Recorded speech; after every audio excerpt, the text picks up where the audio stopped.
asalaamaaleykum yéen a ngi biir Kéwoulo tey nag dañu am gan waaye dama koy bàyyi rek moom mu présenté boppam. asalaamaaleykum maa ngi nuyu waa Kéwoulo di leen jaajëfal di leen gërëm ci invitation bi man la Alhassane Anne expert aéronautique maay ancien chef de maintenance su compagnie Sénégal Air voilà. ñu lay laaj rek lan moo waral say tànk tey fii ci biir Kéwoulo.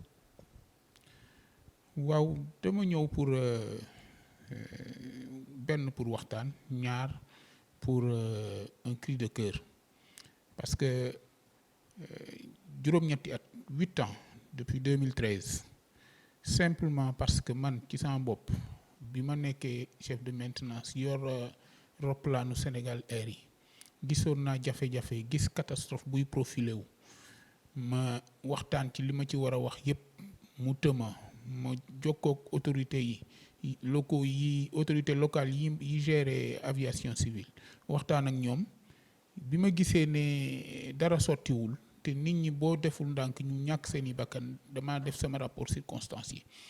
circonstancié boobu moo ma indil jafe-jafe ñu licencié ma ci directeur général compagnie Sénégal Air licencié ma yóbbu ko ci yoon daan ko fii may wax ak yéen nii yoon daan na ko pour mu war ma fay sama émolument de salaire ak sama dommage et intérêt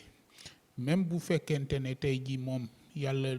mi dara teewul def na mu génn àddina le 12 novembre bële passé ça fait un peu plus d'un an tey ay héritiers am ñoo ko war a fay mais loolu yëpp li ci ëpp solo mooy li ma doon daw malheureusement moo am li ma doon dénoncé def rapport circonstancié jox ko autorité état bi yëpp ba ci président de la république nga xam ne les plus hautes autorités de cet état là ñoom laa daan embarqué ci avion yi amul kenn ku yeewoo Sénégal tey jii wala sax bitim réew xëy na koo xam ne catastrophe bi waruloo woon mën a laal parce que aéroplane yu fi nekkoon la yoo xam ne da ngay soxla rek ñëw ñu luwe la mënoon ngaa jógee bitim réew ñëw soxla ko ñu jox la ko mënoon ngaa dëkk ci réew mi ñu jox la ko nga dem ci loolu yëpp ma doon xeex bi ma xeex nag moo ma indil jafe-jafe yi ba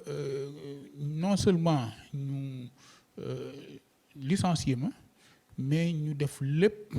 pour que man ci sama bopp dootuma mën a liggéey ci biir aéroport bi waaw loolu leer na tey ëllëg bu soobee yàlla ci lay taxaw devant le tribunal en qualité de témoin ci catastrophe bi amoon nga xam ne tey jii inculpé nañ ci ay autorité aviation civile inculpé waale ci directeur général compagnie Sénégal Air bi ak autorité ya fa newoon malheureusement ñoom ñëpp diggante bi ñàkk nañ ci seen bakken waaw diggante le 5 septembre 2015 bi roplaan gi daanoo réer ci géej gi ak fii may wax ak yéen nii ñoom ñi nekkoon compagnie Sénégal Air waroon na wuyu tribunal yëpp ñàkk nañ seeni bakkan léegi nag ñi des mooy ñi nekkoon aviation civile mooy directeur général aviation civile bi fa newoon ak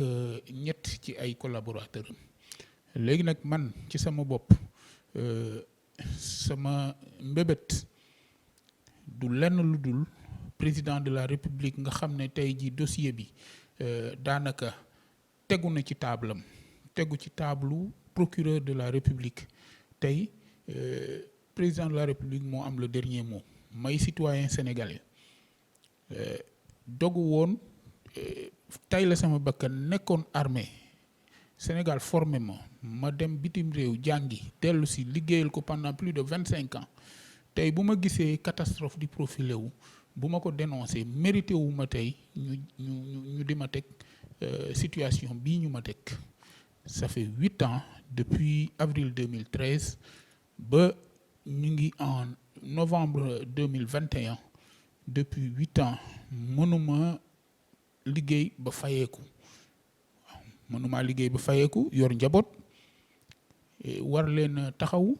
booba ba léegi jafe-jafe yi di tegaloo ma jël sama lépp jaay ko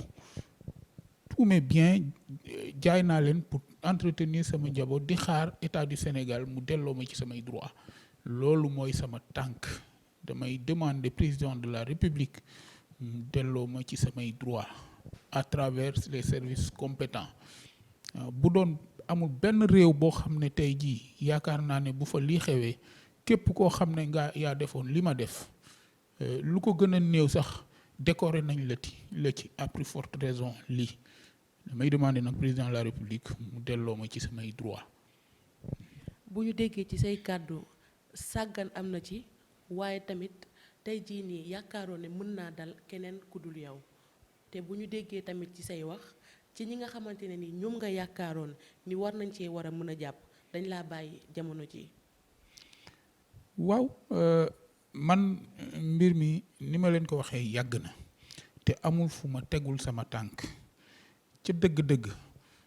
bépp autorité bu tiimoon dossier bi te yéemu nga moo xam ngay député mooy xam ngay chef religieux moo xam ngay citoyen ordinaire ñu bari ci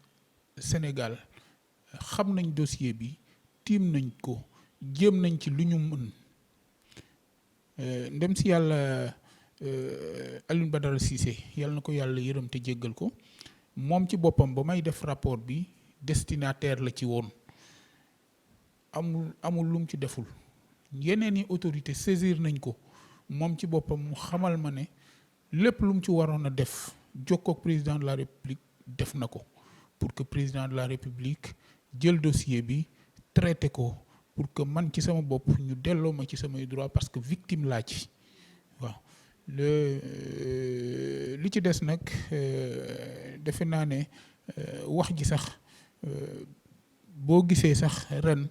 ñu bari dogu pour ñu jël affaire crash bi xaw ko relégué au second plan parce que dañoo jàpp ne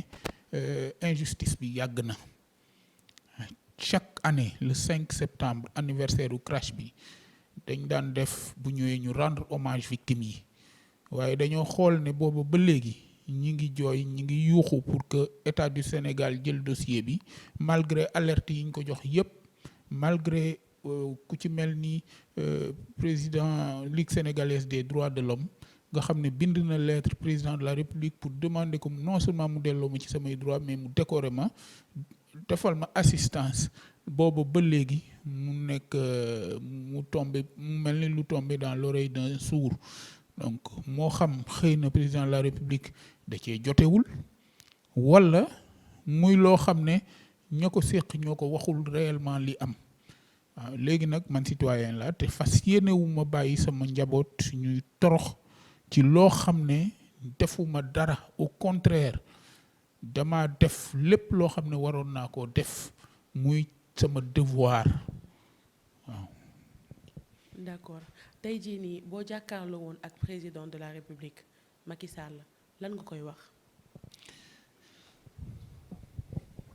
ci sa rapport bi nga xam ne moom nga def autorités yi pour alerter leen lan mooy le contenu de ces alertes là lan nga doon wax exactement comme alerte. waaw rapport bi parce que ni ma leen ko expliqué woon man bi may dem ci compagnie bi xamoon naa ne compagnie bi de par le passé amoon na ay antécédents dramatiques yoo xam ne ay nit deewoon nañ fa ba dama sàkk woon ci directeur général bi wax ko ne ko bu fekkente ne caaxaan yooyu jógewu fa mu jéggal ma mënuma fa dem. antécédents yi est-ce que mën nga ko rappeler. pour antécédents yi mooy inconformité action yi nit ñi doon yi techniciens soi-disant yi doon mëne parce que problème mu compagnie bi mooy du compagnie structurée maanaam amul woon ay techniciens sax qualifiés waa ji dafa amoon facilité extraordinaire boo xam ne dafa nekk ci plateforme bi nekk aviation générale xam nga aéroport dafa am les compagnies aériennes ak lu ñuy wax l'aviation générale nga xam ne c'est des compagnies locales implantées au sein de la plateforme aéroportuaire. Aviation générale moo fa gënoon a rëy moom compagnie boobu moom moo doon amoon monopole bi la preuve man bi may engagé dafa fekkoon Air Sénégal International daanu mu amoon desserte régulière Dakar Ziguinchor nga xam ne il fallait que ñu honorer ko ñu jël ko jox ko moom ci boppam mu yor ko en attendant ñuy mettre en place une autre compagnie nationale ci optique boobu la ma jëlee woon. est-ce que mën nga rappeler pour lecteur Kéwoulo yi nga xam ne xamuñu kan moo doon kooku nga xam ne mooy l'investisseur ou le propriétaire ou le patron bi ngay tudd noonu. waaw c'est le feu Gabriel Gérald Diop moom moo nekk directeur général Sénégal Air moom ma engagé moo ma débauché woon laay wax parce que daf ma fekk armée de l'air débauché ma yóbbu ma signé jox ma contrat à durée indéterminée te laajuma ko signeel ma benn lettre de nomination nommé ma chef des ateliers de maintenance te laajuma ko booba fekk sax génn gu ma armée maa ngi toujours sur les liens du contrat militaire mu taxaw carrément ne ma il faut nga bàyyi il faut nga ñëw jàppale ma parce que boo ñëwul làmbaay dina ñaaw xaw ma fu mu jaar ak man bi may jógee armée sax problème yu dul jeex laa am ak ñoom parce que posture ba ma fa taxawee woon ñoom bëgguñu woon sax ma dem ba bi may dem duma ko fi nettali mais jafe woon na trop. Il a fallu est-ce que mën nga ñu rappeler ban année exactement nga quitté armée bi. armée maa ngi fa jógee en 2011 en mai 2011. mai 2011 laa libéré. lañ ma jox sama mutation de radiation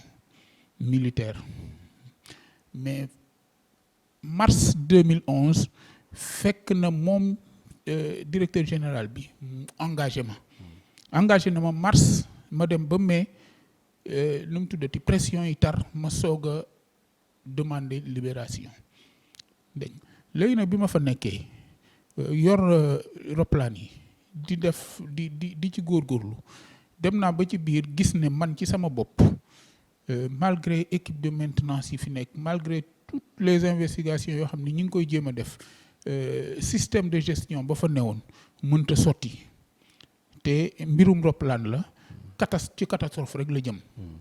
waaw tuñ ko laam-laamee nag parce que compagnie bi amoon na catastrophe amoon na fa ay nit deewoon nañ fa. mais yeneen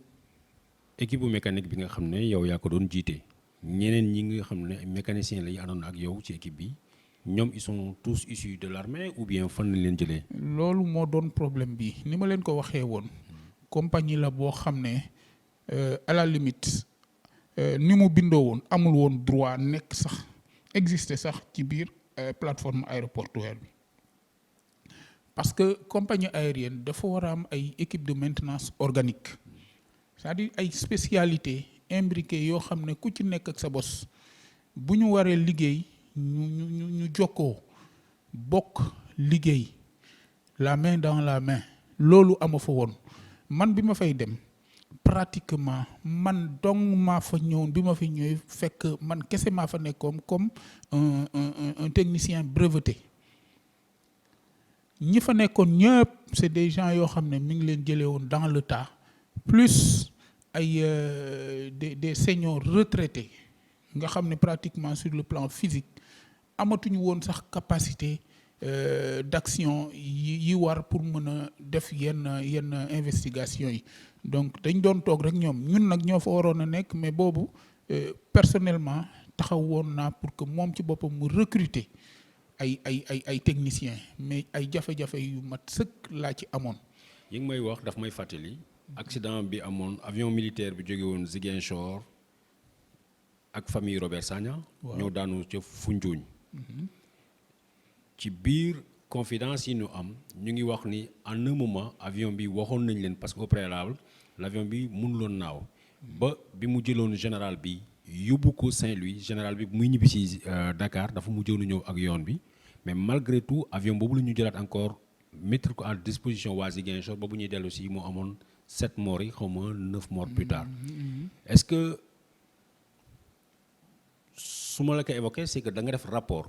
est-ce que habitué wu nañu genre rapport yu mel noonu dans l'aviation civile ou même dans l'aviation militaire nga xam dañ leen naan avion bi mënut a naaw ñu ne malgré tout naawal leen ko. waaw c'est malheureux de le dire xam nga tout ce qui relève de l'armée relève du secret militaire am na ci yu bari yoo xam ne amuñu sax possibilité di ci àddu waaye man sama carrière yëpp armée laa ko def sama vécu yaa ngi wax hélicoptère boobu bi accident boobu di am fekk na ma jóge fa mais man ci sama bopp boo gisee ma gën a taxaw pour xeex lu mel nii c'est parce que une cascade de catastrophe ñi ngi doon profilé wu à tout moment ma koy gis bii def naa rapport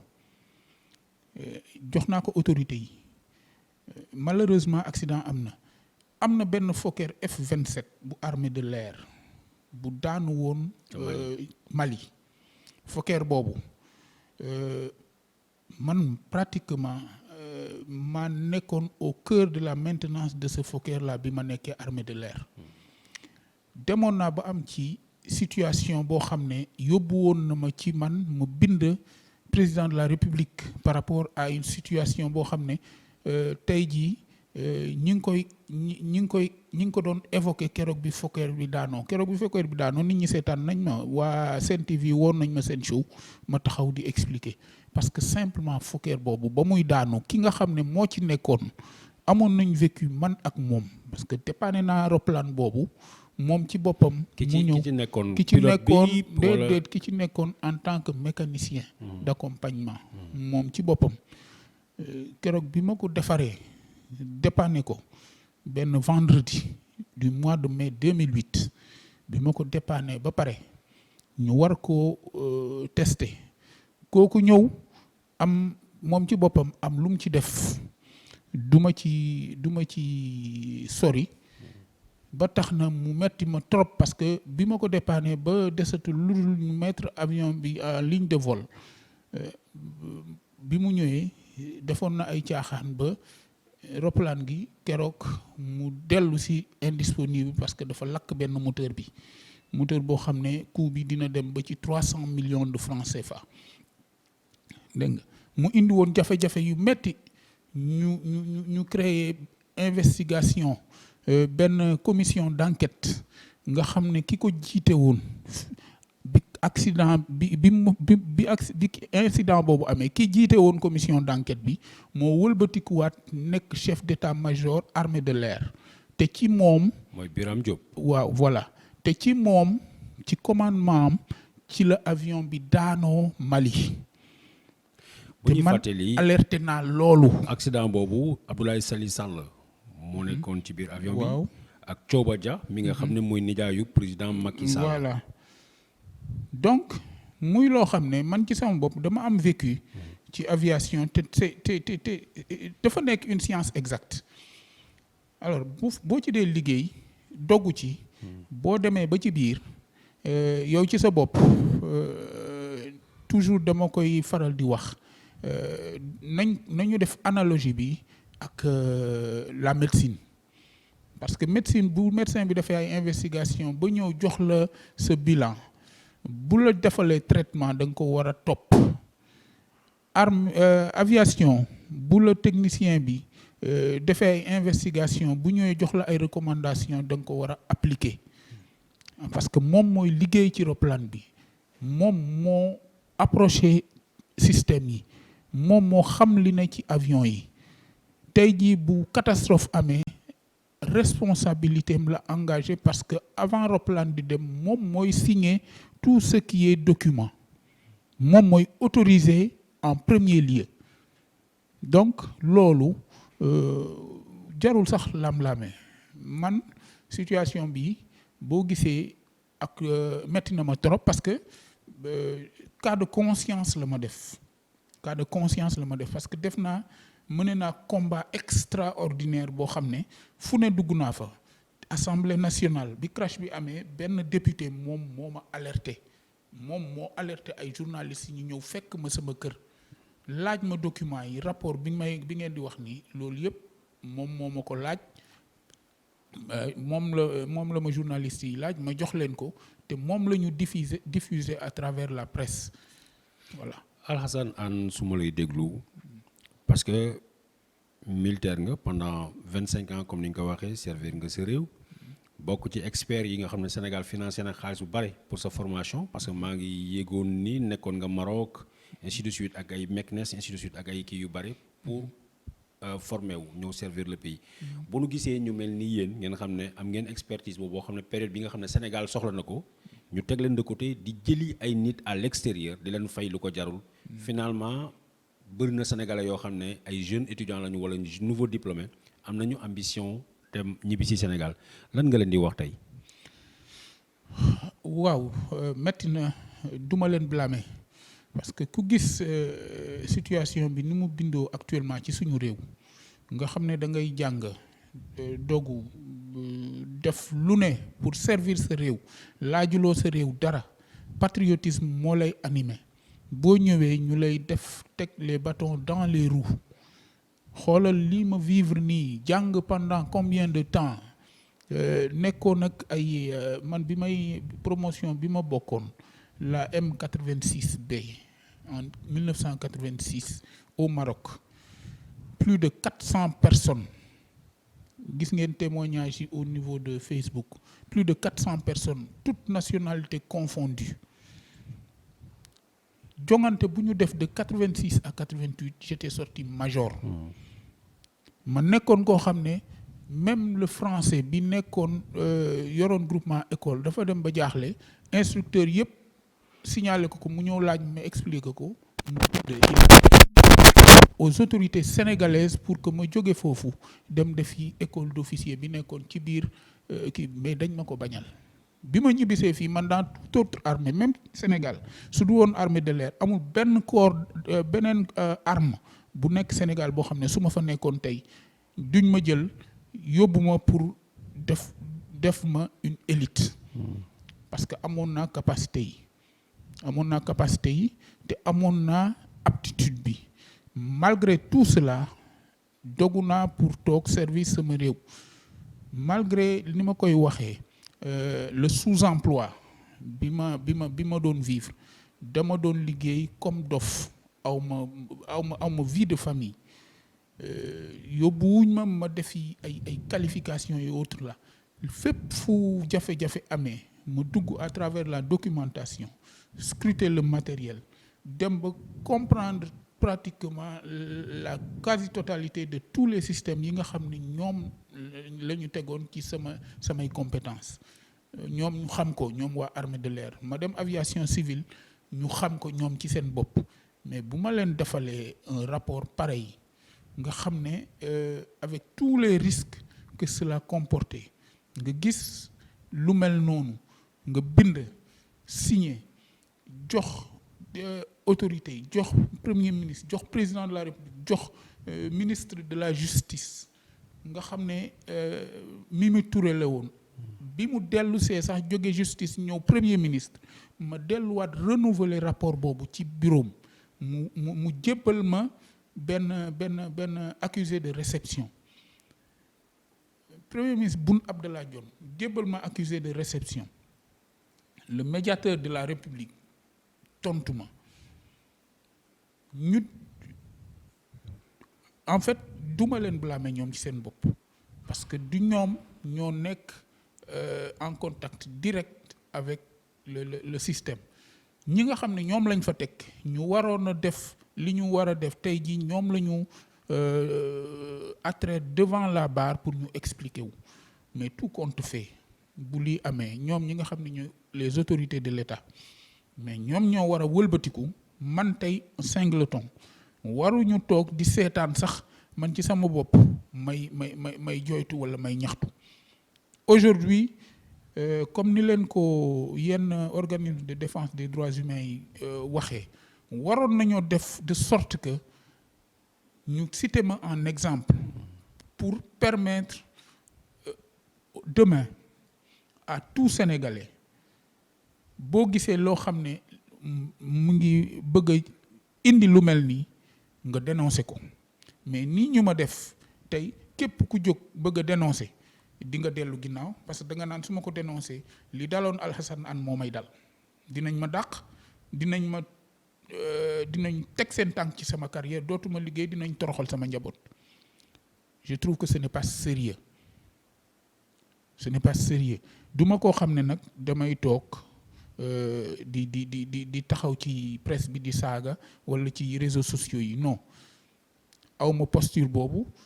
J'ai une posture plutôt républicaine armée laa kii am man du ma xalab institution mais quand même du ma seetaan sama njaboot ñu di leen toroxal nañ leen ba pare actuellement ils vivent toute forme de sorte de difficulté te dara indiwu ko lu dul li nga xam ne xeex bi nga xam ne ñi ngi ma koy xeex te du loo xam ne inventé naa ko dama ci am ay preuves yu leer yéen ñëpp seetaan ngeen keroog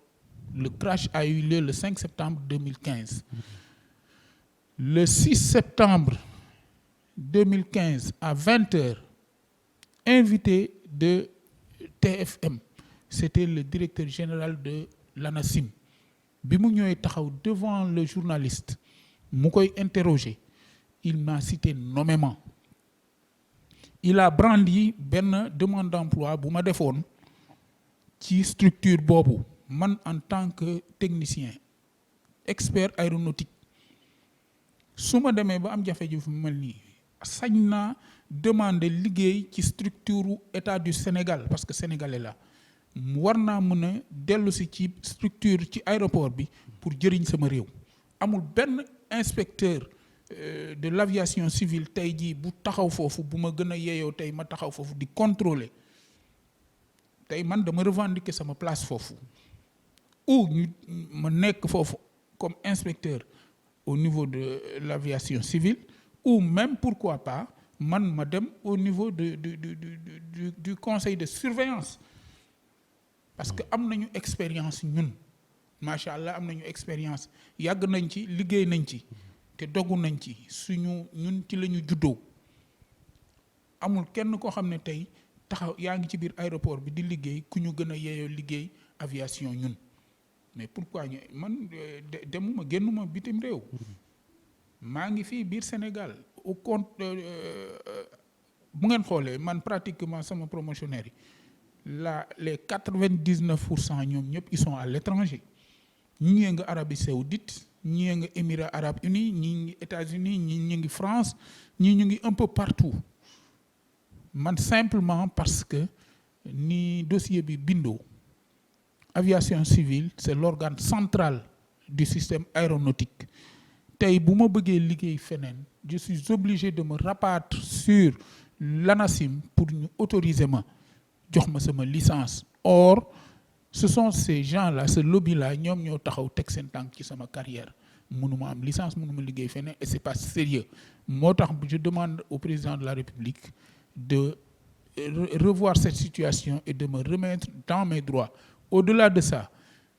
la veuve du directeur général de la compagnie aérienne moom la yoon teg tey jii héritière la mu fay ma tout ce que le tribunal a dégagé comme dommages et intérêts. jërëjëf. donc loolu lay xaar ci ñoom. merci. ñu ngi fàttali nii Alassane Hann la ñu amoon comme invité mu di expert aéronautique joxe woon ay alerte ci accident bi amoon en 2015 jërëjëf Alassane. merci beaucoup monsieur.